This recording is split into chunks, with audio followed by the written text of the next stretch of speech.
मीठे मधुर नाम में एक बार फिर से आप सभी को जय मसीह की। मेरा नाम है फ्रेड एरियल और यीशु हमारे चरवाहा में एक बार फिर से आप सभी का वेलकम है। परमेश्वर का धन्यवाद करते हैं हर दिन की तरह आज के दिन के लिए भी, जब उसने आज का दिन दिया है। तो आइए हम परमेश्वर के वचन से देखते हैं जो हमको मिलता है नए नियम की पुस्तक में 2 कुरिन्थियों का 5वां अध्याय उसके 18 आयत। 2 कुरिन्थियों की 5वां अध्याय उसके 18 आयत जहाँ इस प्रकार लिखा है, ये सब बातें परमेश्वर की ओर से हैं जिसने मसीह के द्वारा अपने साथ हमारा मेल मिलाप कर लिया और मेल मिलाप की सेवा हमें सौंप दी है।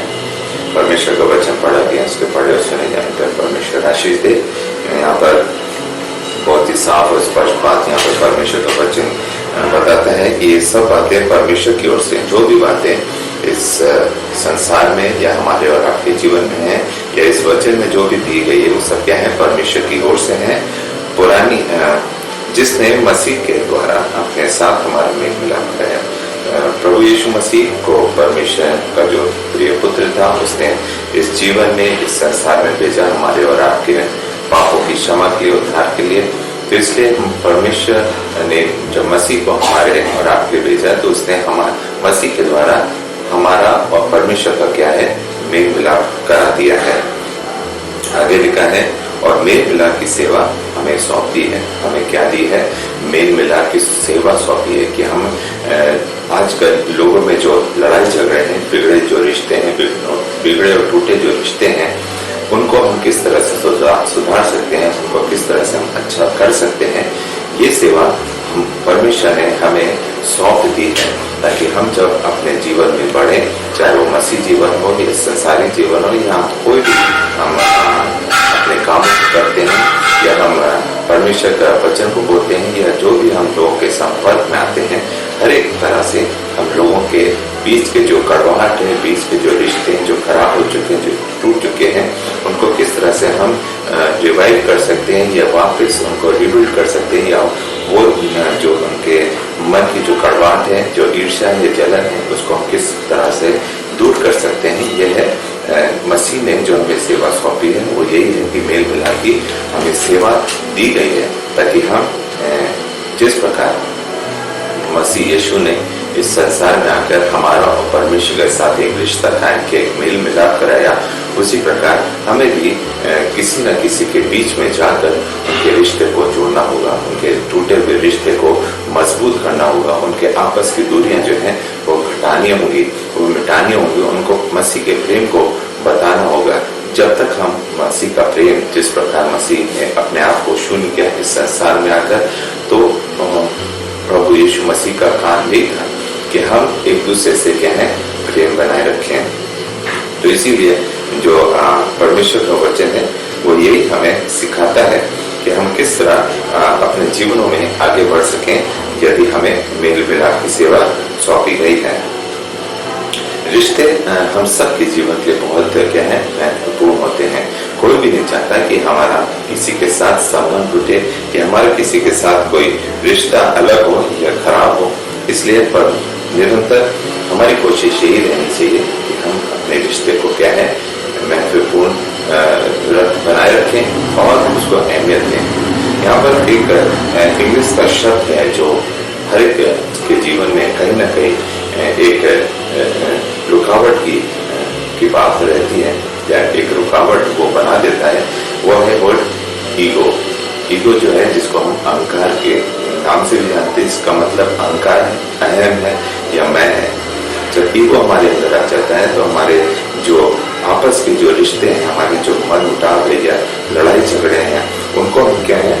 वापस रिबिल्ड नहीं कर पाते, उनको वापस बना नहीं पाते, क्योंकि हमारे अंदर का जो अहम है, हमारे अंदर का जो अहंकार है, वो हम क्या है? हम अपने आप को दूसरों से क्या है? बेहतर समझने लगते हैं। हम सोचते हैं कि मैं क्यों जाऊं उससे बात करने, मैं क्यों जाऊं उसको वो सारी चीजें जो खराब हो गई उसको वापस ठीक करने के लिए। वो हमसे छोटा है या वो उसके अंदर इतना अहंकार है तो मेरे अंदर भी है। तो ये जो अहंकार है, ये जो ईगो है, ये हमारे अंदर की जो है कड़वाहट को बनाए रखता है, उसको दूर करना नहीं चाहता। ईगो का EGO जो शब्द है, उसका एक फुल फॉर्म भी है, वो है एवरीवन्स ग्रेटेस्ट ऑब्स्टिकल। इसको हम EGO के नाम से भी अगर जान लें तो इसको हम फुल फॉर्म में भी देख सकते हैं कि एवरीवन्स ग्रेटेस्ट ऑब्स्टिकल्स। जब एवरीवन्स ग्रेटेस्ट ऑब्स्टिकल है तो ऑब्स्टिकल क्या है? रुकावट, खेद, यहाँ बीच में हमें रोक देता है। हमारे अंदर का जो अहंकार है वो हमें क्या है? पीछे खींचता है, वो हमें आगे बढ़ने नहीं देता। जब हमें मसीह प्रेम में है या मसीह जीवन में है तो हमें क्या है? आगे बढ़ना है। जब हम इस मेल मिलाप की सेवा सौंपी गई है तो हमें मेल मिलाप कराना है। यदि दो लोग कोई मतभेद रखते हैं, किसी बात को लेकर वो उनका मन मुटाव है, तो यदि हम मसीह में हैं, यदि मसीह का वचन हम में है, यदि मसीह का प्रेम हमारे अंदर है तो हमें क्या है? आगे बढ़ना होगा और मेल मिलाप कराना होगा। यदि हम मेल मिलाप नहीं करा रहे हैं तो हम क्या है? मसीह के मानने वाले नहीं है। मसीह को हम अच्छे से नहीं जानते हैं, मसीह की शिक्षाओं पर भी आते हैं। प्रभु यीशु मसीह जब आया तो वो इसीलिए आया कि हमारे जो दूरियां हैं, हमारी जो ईर्ष्या है, जलन, नफरत है या जो भी मतभेद है उनको हम दूर करें। हम तभी मतभेद दूर कर सकते हैं जो हमारे अंदर का जो अहंकार है, हमारे अंदर की जो मैं है उसको हम दूर करें। क्योंकि मैं इंसान को क्या है? खोखला करता है। किसी के अंदर, यदि आपके अंदर आज मैं है तो उसको आप किनारे कर दें, अपने अंदर से निकालें, क्योंकि मैं से जीवन नहीं चलता है। जीवन किससे चलता है? हमसे चलता है। ये सबके साथ मिलकर चलता है। तो यदि आपको जीवन में आगे बढ़ना है, यदि मसीह शिक्षा में आगे बढ़ना है या मसीह के पद चिन्हों पे चलना है तो ये मैं शब्द हटाना है। और इस बात को सोचें, यदि यीशु मसीह के अंदर मैं होता, जो उसने सब कुछ कर दिया हमारे और आपके गुनाहों की खातिर, हम सबको माफ क्षमा कर दी है, यदि वो नहीं करता, उसके अंदर मैं होता प्रभु यीशु मसीह के अंदर, तो क्या आज हम बच्चे होते? क्या आज हम ये स्वतंत्रता का जीवन जी रहे होते? क्या हमारे अंदर वो मसीह प्रेम होता? बिल्कुल भी नहीं होता। इसलिए परमेश्वर का वचन बताता है कि हमें क्या है? मेल मिलाप करना है। मेल मिलाप कराने के लिए हमारे अंदर का जो मैं है उसको हटाना होगा। और किसी के साथ भी हमारा संबंध बिगड़ा है, टूटा है, तो उसको हमें आज क्या है? बचाना होगा, उसको रीबिल्ड करना होगा, उसको रिवाइव करना होगा। एक जगह से हम पढ़ेंगे फिलिपियों 2 उसका 1 और 5 आयत। फिलिपियों 2 उसका 1 और 5 आयत, जहाँ इस प्रकार लिखा है, अतः यदि मसीह में कुछ शांति और प्रेम से ढाढ़स और आत्मा की सहभागिता और कुछ करुणा और दया है तो मेरा ये आनंद पूरा करो कि एक मन रहो और एक ही प्रेम, एक ही चित्त और एक ही मंशा रखो। विरोध या झूठी बड़ाई के लिए कुछ न करो, पर दीनता से एक दूसरे को अपने से अच्छा समझो। हर एक अपने ही हित की नहीं पर दूसरों के हित की भी चिंता करे। जैसा मसीह यीशु का स्वभाव था वैसा ही तुम्हारा स्वभाव हो। पर कितनी अच्छी बातें यहाँ पे लिखी हैं। आप 1 से 5 आयत जरूर पढ़िएगा। फिलिपियों 2 1 से 5 आयत। इसमें ये शुरू में लिखा है, यदि मसीह में कुछ शांति, प्रेम से ढाढ़स और आत्मिक सहभागिता हो, कुछ करुणा दया हो, मसीह की शांति हो, मसीह जैसा प्रेम हमारे ठहराव हो, ढाढ़स हो और आत्मिक सहभागिता हो। जब हम परमेश्वर की भक्ति करते हैं, परमेश्वर की आराधना करते हैं तो क्या है? आत्मा में होकर करते हैं। हम ऐसे नहीं कर लेते कि बस हमें गीत गाना है, वचन पढ़ना है, कुछ समय देना है, बैठ के हम चले जाएं। हमें आत्मा में होकर उसके साथ सहभागिता करनी होगी। और कुछ करुणा और दया, ये सारी जो क्वालिटीज हैं ये मसीह यीशु के अंदर थी। हमारे अंदर भी सारी बातें होनी चाहिए। शांति होनी चाहिए, प्रेम में ढाढ़स होना चाहिए, आत्मा में सहभागिता होनी चाहिए और क्या है? करुणा और दया। ये सारी चीजें अगर हमारे अंदर है तो हम मसीह को अच्छे से जानते नहीं, या मसीह के वचन को पढ़ा नहीं, हमने मसीह के वचन को सीखा नहीं, या हम मसीह के वचनों पे चलने के लायक नहीं है। तो ये सारी बातें आपके अंदर होना चाहिए। यहाँ पे लिखा है 3री आयत में, विरोध या झूठी बड़ाई के लिए कुछ ना करो पर दीनता से एक दूसरे के साथ हो। हमें विरोध और झूठी गवाही के लिए कुछ नहीं करना है, परंतु क्या करना है? एक दूसरे की दीनता से सहनी है। जब एक दूसरे की दीनता से सहेंगे तभी तो हम मेल मिलाप कर पाएंगे। यदि हम विरोध में रहेंगे या झूठी बड़ाई अपने अंदर की दिखाते रहेंगे लोगों को, तो हमारे अंदर क्या है? वो अहम रहेगा। हमारे अंदर क्या है? वो झूठी चीजें डेवलप होती जाएंगी। हमारा जीवन जो आज अच्छा है वो कल शायद खराब भी हो सकता है, क्योंकि हमारे अंदर क्या है? झूठी बड़ाई है और हमारे अंदर विरोध है। तो हमारे अंदर विरोध अगर नहीं है, झूठी बड़ाई नहीं है, तो हम क्या है? दीनता और नम्रता से दूसरों की भी सह लेंगे। चौथी आयत बहुत अच्छी लिखी है, जहाँ पे लिखा है हर एक अपनी हित की नहीं परंतु दूसरों की हित की भी चिंता करे। हमें अपने फायदे की बात नहीं करनी, हमें दूसरों के भी फायदे की बात करनी है और दूसरों की भी चिंता करनी है। तो यहाँ पे लिखा है हर एक अपने ही हित की नहीं परंतु दूसरों की भी हित की सोचे। हमें अपने हित से बढ़कर सोचना होगा, तभी तो हम दूसरों के हित की सोच पाएंगे। यदि हम अपने हित की सोचेंगे हम दूसरों के हित की कैसे सोचेंगे। अंतिम 5वीं आयत बहुत अच्छी लगी है, जैसा मसीह यीशु का स्वभाव था वैसे ही तुम्हारा भी स्वभाव हो। मसीह यीशु का स्वभाव कैसा था? बहुत ही दीन और नम्र थे, बहुत ही सिंपल जीवन था, बहुत ही साधारण लाइफ उन्होंने जी है। तो क्या आज हम भी दीन और नम्र होकर साधारण जीवन जीने को तैयार हैं? यदि ऐसा जीवन हम जीने को तैयार है जहाँ पे छल कपट ना हो, जहाँ पे ईर्ष्या जलन ना हो, जहाँ पे हम अपने दिमाग का इस्तेमाल ना करें या हम किसी के प्रति कोई ऐसी बात हमारे मन में ना हो, कड़वाहट ना हो, हम अपने आप को शून्य कर सकें।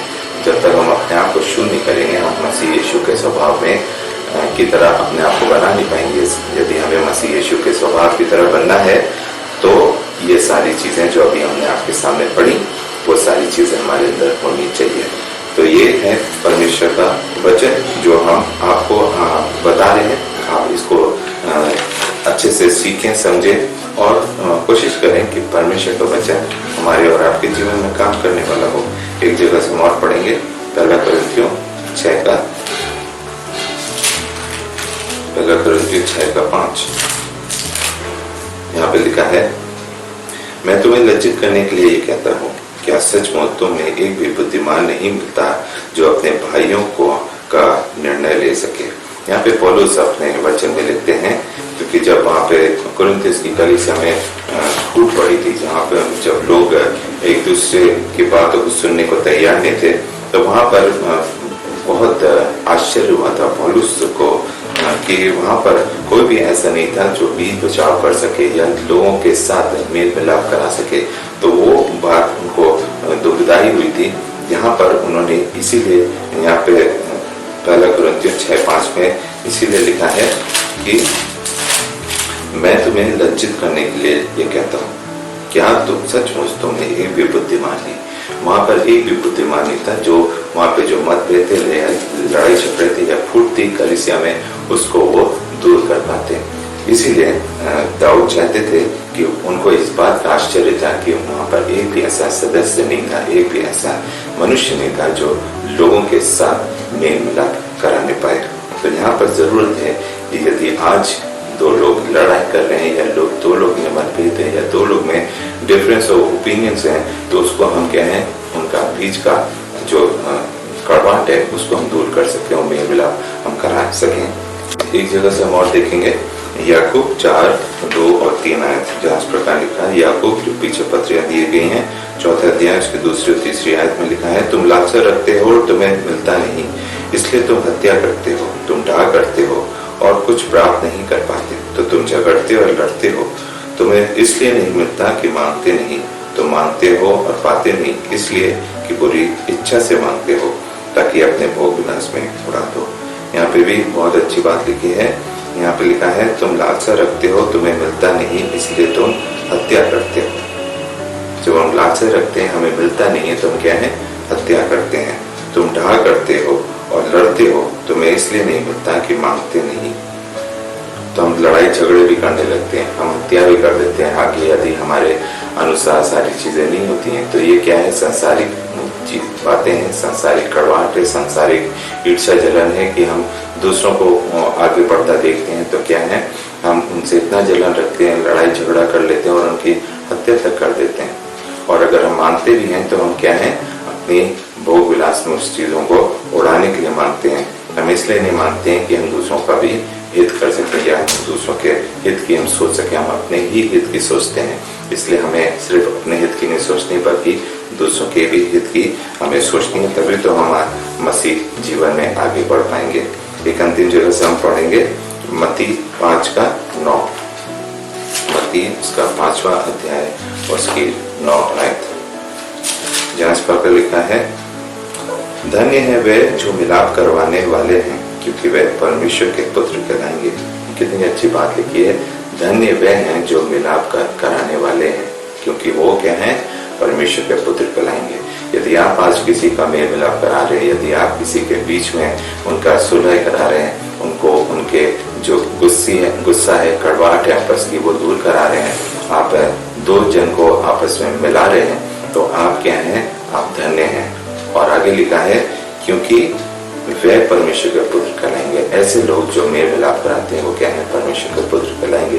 और यदि आज आपको परमेश्वर का पुत्र बनना है, यदि आप चाहते हैं परमेश्वर आपको ये सम्मान दे, आपको अपना पुत्र कहलाए, तो आपको मेल मिलाप कराना होगा, आपको लड़ाई झगड़े दूर कराने होंगे, आपको आपस में लोगों की जो कड़वाहट है, ईर्ष्या जलन है, उसको मिटाना होगा, तभी हम परमेश्वर के पुत्र कहला सकते हैं। तो जरूरत है कि हम परमेश्वर के वचन में दिन प्रतिदिन मजबूत हो सकें और परमेश्वर के वचन के अनुसार उन कामों को करें जो परमेश्वर हमसे और आपसे चाहता है, क्योंकि प्रभु यीशु मसीह को उसने हमारे लिए भेजा ताकि जो प्रभु यीशु मसीह के द्वारा क्या है? हमारा और परमेश्वर का मेल मिलाप कराएं। तो यही काम, यही सेवाएं हमें और आपको सौंपी गई है। वो क्या है? सेवा, मेल मिलाप की सेवा। तो मेल मिलाप की सेवा जब सौंपी गई है, तो क्यों ना इन वचनों से हम उन चीजों को सीखें जो प्रभु यीशु मसीह ने हमारे और आपके जीवन के लिए किया है, या परमेश्वर ने जो हमें सेवकाई दी है कि हम मेल मिलाप एक दूसरे का करा सकें, ताकि हम धन्य हो सकें और परमेश्वर के पुत्र कहलाने के लायक हो सकें। May God bless you.